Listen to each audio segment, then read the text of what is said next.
ಕಾಯಿದೆ. ಸಾಮಾನ್ಯವಾದ ದೇವತೆಗಳಿಗೆ ಹವಿರ್ಭಾಗವಿದೆ, ಮೂರು ಮೂರ್ತಿಗಳಲ್ಲಿ ಒಬ್ಬನಾದಂತಹ ಶಿವನಿಗೆ ಮಾತ್ರ ಹವಿರ್ಭಾಗವಿಲ್ಲ. ಈಶಾನ್ಯ ಭಾಗ ಶೂನ್ಯವೆನಿಸಿಕೊಂಡಿದೆ. ಸಾಮಾನ್ಯರೆಲ್ಲ ಯಜ್ಞ ಭಾಗವನ್ನು ನಡೆಸುತ್ತಿರುವವರು ತಿಳಿದಂತಹ ಭಗವಾದಿ ಋಷಿಗಳು, ಇವರಿಗಂತೂ ಬುದ್ಧಿ ಇಲ್ಲ. ಆದರೆ ಅವರಿಗೆ ಇವರು ತಿಳಿಸಿ ಹೇಳಬೇಕಾಗಿತ್ತು. ಹಾಗಾದರೆ ಲೋಕ ಕಲ್ಯಾಣಕಾರಕವಾದ ಯಜ್ಞವನ್ನು ಸ್ವಾರ್ಥಕ್ಕಾಗಿ ಬಳಸಿಕೊಂಡಿದ್ದಾರೆ ಅಂತಾದರೆ ಅಯ್ಯೋ ಇವರಂತ ಪಾತಕ. ಇವರು ನನ್ನ ತಂದೆಯವಲ್ಲ ದಕ್ಷ ಗಣೇಶ್ವರನವರು. ಇಂಥವರ ಮುಖ ನೋಡಕೂಡದು, ಇಂಥವರ ಮುಖ ನೋಡಕೂಡದು. ಆದರೆ ಶಿವನಿಲ್ಲದೆ ಇರುವುದರಿಂದ ದೇವತೆಗಳಿರಬೇಕಿತ್ತಲ್ಲ. ಹಾಗಾದರೆ ಇವರೆಲ್ಲರೂ ಸೇರಿದ್ದಾರೆ ಅಂತಾದರೆ ಎಂತಹ ದುರ್ಮತಿಗಳು ಇವರೆಲ್ಲರೂ ಕೂಡ. ಯಜ್ಞವನ್ನು ನಡೆಸುತ್ತಿದ್ದಾರೆ ಎಂತಹ ದುಷ್ಟರು ಇವರಲ್ಲ. ಈ ಪಾತಕಿಗಳು, ದುರ್ಮತಿಗಳು, ಸಭೆಗೆ ನಾನು ಯಾಕೆ ಬಂದೆ ಶಿವನೇ, ನಾನು ಯಾಕೆ ಬಂದೆ? ಹೇಳಿದರು ಹೋಗುವುದು ಬೇಡ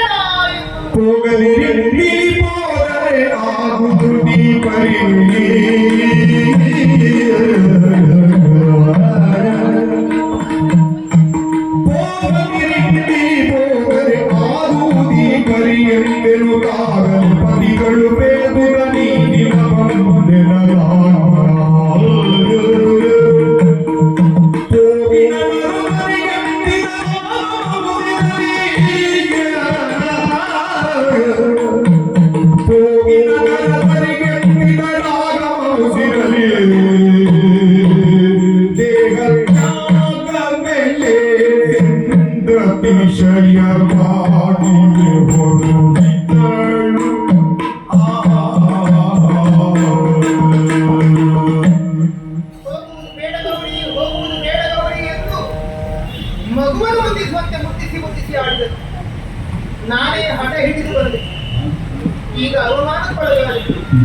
ನಾನು ಮತ್ತೆ ಕೈಲಾಸವನ್ನು ಸೇರಲೇ ಇಲ್ಲ. ಇಲ್ಲ, ಈ ಅವಮಾನಿತವಾದಂಥ ಮುಖವನ್ನು ಹೊತ್ತು ನಾನು ಮತ್ತೆ ಕೈಲಾಸವನ್ನು ಸೇರಿಕೊಳ್ಳಲಾರೆ. ಹಾಗೆಂದು ನಾನು ಇಲ್ಲಿಯೇ ಉಳಿಯಲೇ. ನಾನು ಇಲ್ಲಿ ಯಾರಿಗೆ ಬೇಕಾಗಿದ್ದೆ? ತಂದೆ ತಾಯಿಗಳು ವಿಸುತ್ತ ಮಕ್ಕಳಾಗಿದ್ದೇವೆ. ಅಂತ ಗಂಡನ ಮನೆಯನ್ನು ಬಿಟ್ಟು ಬಂದಿದ್ದೇನೆ.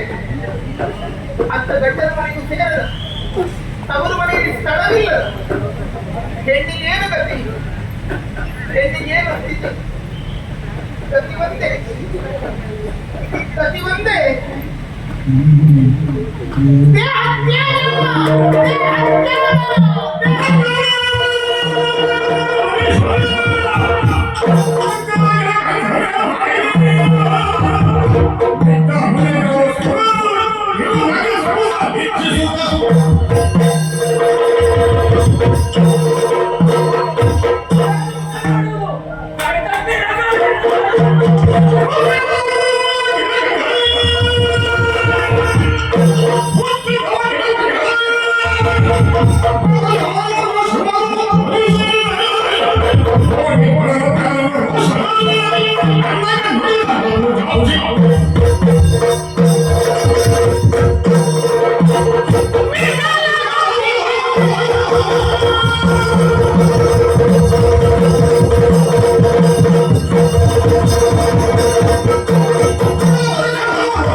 ನಿನ್ನಂತ ಮಗನಿಗೆ ಹೇಳಲಿಕ್ಕೆ ಮಂದಮತಿಗೆ ಹೇಗೆ ಅರ್ಥವಾಯಿತು?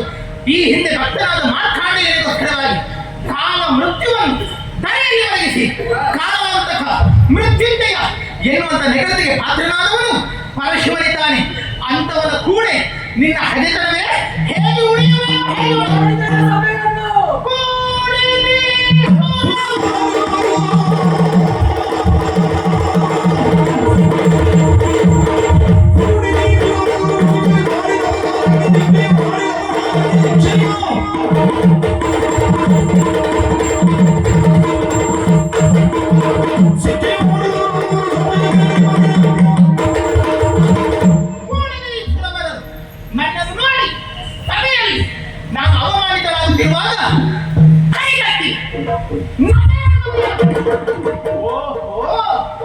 ನೀವು ದೇವತೆಗಳು, ನೀವು ಸುಮನಸ್ಸರು. ನಿಮ್ಮ ಮನಸ್ಸಲ್ಲಿ ಇಂತಹ ಕೆಟ್ಟ ಭಾವನೆಗಳು ಅಂತಲ್ಲ, ಬಿಡುವುದಿಲ್ಲ. ಶಿವನಲ್ಲಿ ಕಾಲು ಹಿಡಿದು ಈ ಹಿಂದೆ ಬದುಕಿದ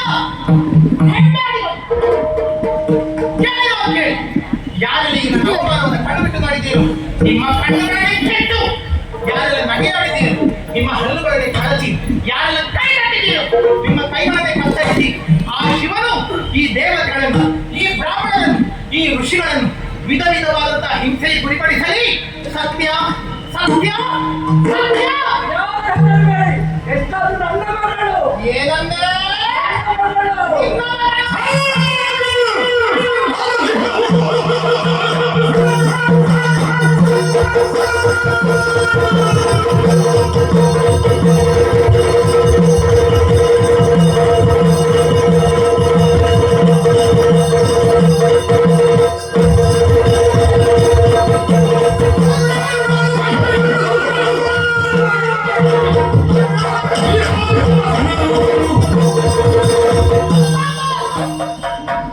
ಈ ಅವಮಾನವೇ ಸಾಕು, ಈ ಲೆಕ್ಕವೇ ಸಾಕು, ಈ ಜೀವನವೇ ಸಾಕು.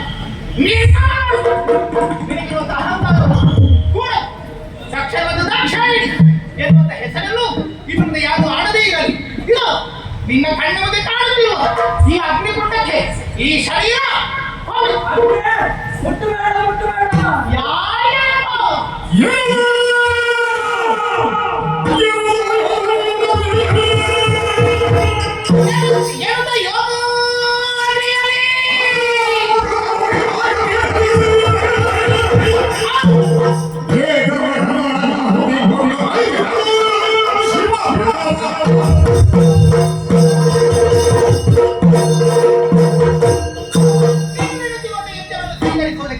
ನನ್ನ 7 ಸಾಗುತ್ತಿರುವಂತಹ ಆ ಅಗ್ನಿಗೂ ನನ್ನನ್ನು ಮುಟ್ಟುವಂತ ಅಧಿಕಾರವಿಲ್ಲ. ನಿನ್ನ ಅಗ್ನಿ ಅವಶ್ಯಕತೆ ನನಗಿಲ್ಲವಾಗಿದೆ. ಆ ಭಗವಂತನನ್ನು ಅನವರತ ನಾನು ಸೇವಿಸಿದ ಪರಿಣಾಮವಾಗಿ ನನ್ನಲ್ಲಿ ಸುಪ್ತವಾಗಿದೆ ಯೋಗಾಗ್ನಿ ಎನ್ನುವಂಥದ್ದು. ಹಠ ಸಾಧನೆಗೆ ನನಗೆ ಬಯಸಿಕೊಳ್ಳಬಲ್ಲೆ. ನೀವೆಲ್ಲರೂ ಕಾಣುತ್ತಿರುವಂತೆ ಪೀತಾಂಬರಧಾರಿಯಾಗಿರುವಂತಹ ನಾನು ಸಚೇಲ ಸ್ನಾನವನ್ನು ಮಾಡಿದ್ದೇನೆ. ಪದ್ಮಾಸನವಾದ ಬಳಿ ಮೂಲಾಧಾರ ಚಕ್ರದಿಂದ ಸಹಸ್ರಾರ ಚಕ್ರದವರೆಗಾಗಿ ಪ್ರಾಣವಾಯುವನ್ನು ಇದು ಈ ಬ್ರಹ್ಮರಥದಿಂದ ಸ್ಫೋಟಿಸಿ ಈ ದೇಹವನ್ನು ಯೋಗಾಗ್ನಿಗೆ ಆಹುತಿಯನ್ನಾಗಿ ಕೊಟ್ಟು ಮತ್ತೊಂದು ರೂಪದಲ್ಲಿ ಈ ಪ್ರಪಂಚಕ್ಕೆ ಕಾಣಿಸುತ್ತೇನೆ. ಶಿವನೇ ಶಿವನೇ, ನನ್ನ ಅಪರಾಧವನ್ನು ಕ್ಷಮಿಸು. ನನ್ನನ್ನು ನಿನ್ನ ಪಾದಕ್ಕೆ ಸೇರಿಸಿ ಸೇರಿಸಿ ಸೇರಿಸಿ